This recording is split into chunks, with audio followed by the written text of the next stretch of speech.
আসসালামু আলাইকুম। বেনজির আহমেদের সম্পদ নিয়ে অনুসন্ধানে দুদক। এই কাজটি বা এই খবরটি আরও আগে হওয়া উচিত ছিল। ৩ সপ্তাহ পেরিয়ে যাওয়ার পর বেনজির সাহেব বক্তব্য রাখলো, তারপরে এই বক্তব্য দুদকের পক্ষ থেকে এটি আসলো।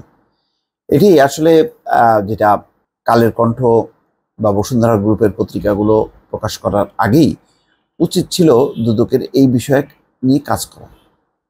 কারণ এটা তো তারা তো বড় বড় ব্যক্তিগুলোকে বা যাদের নিয়ে বেশ আলোচনা চলে সেগুলো নিয়েই তো তাদের কাজ করার কথা, কিন্তু এগুলির উপরে এতদিন নজর দেয়নি। তারপরে কালের কণ্ঠ রিপোর্ট প্রকাশ করার ৩ সপ্তাহ পর বেনজির সাহেব যখন কি জবাব দিলেন, তারপরে এখন এর মধ্যে ব্যারিস্টার সুমন দুদকে চিঠি লিখলেন, একজন হাইকোর্টে রিট করলেন, এখন দুদক অনুসন্ধান করবে। তো এইগুলো দুদকের যে খুব অ্যাক্টিভ সংস্থা, কার্যকর সংস্থা, সেটা কিন্তু মাঝে মধ্যে হোঁচট খায় এই সমস্ত বিষয়গুলো পর্যালোচনা করলে। এর আগেও বেশ কয়েকজন, যেমন আব্দুল হাই বাচ্চুর ব্যাপারে তার দীর্ঘসূত্রতা, আরও কারোর ব্যাপারে কোনোভাবেই এগোতে চায় না দুদক।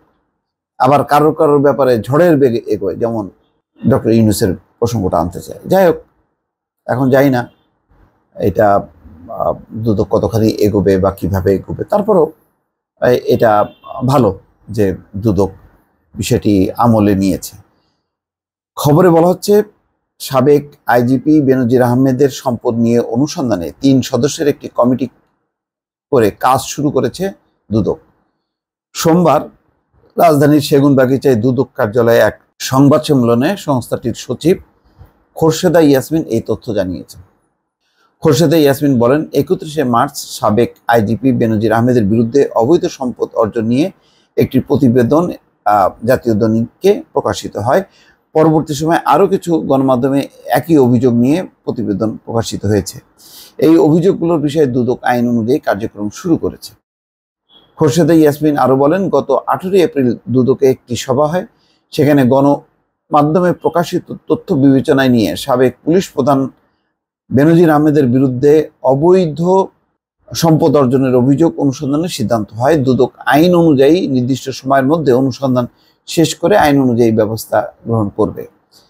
বেনজির আহমেদের সম্পদ নিয়ে দুদকের অনুসন্ধান কমিটির সদস্যরা হলেন উপপরিচালক হাফিজুল ইসলাম, সহকারী পরিচালক নিয়ামুল হাসান গাজী ও জয়নাল আবেদিন।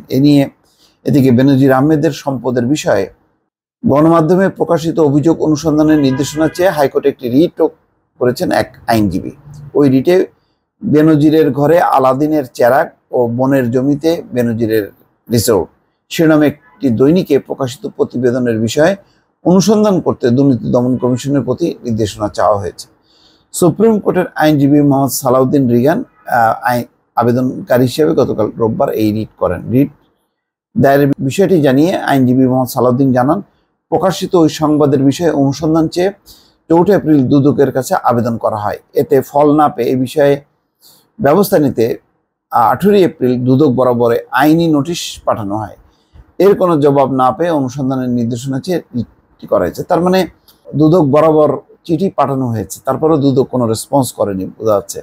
সালাউদ্দিন বলেন, বলছি না বেনজির আহমেদ অবৈধভাবে বা দুর্নীতির মাধ্যমে সম্পদ অর্জন করেছেন বা করেননি, তবে প্রতিবেদনের সত্যতা যাচাইয়ের জন্য অনুসন্ধান করা উচিত। কারণ প্রকাশিত প্রতিবেদন অনুযায়ী জনগণ মনে করেন পুলিশের সাবেক আইজিপি অবৈধ সম্পদ অর্জন করেছেন। দুদক অনুসন্ধান করে প্রতিবেদন দিলে এ বিষয়ে প্রকৃত সত্য উদ্ঘাটিত হবে। আইন দুদককে স্বেচ্ছায় অনুসন্ধানের ক্ষমতা দিয়েছে।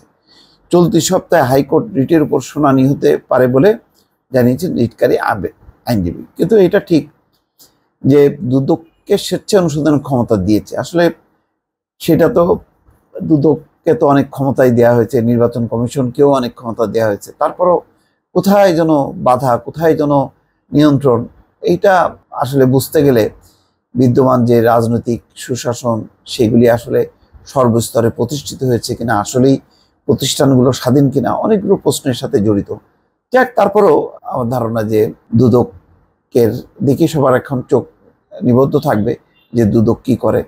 অনেক হতাশার মাঝেও যদি দুদক একটা ভালো কাজের দৃষ্টান্ত দেখাতে পারে তাহলে দুদক প্রশংসিত হবে, নতুবা অনেক সংস্থার মতন দুদকের প্রতিও মানুষের আস্থা থাকবে না। দর্শক, ভালো থাকবেন। আল্লাহ হাফেজ।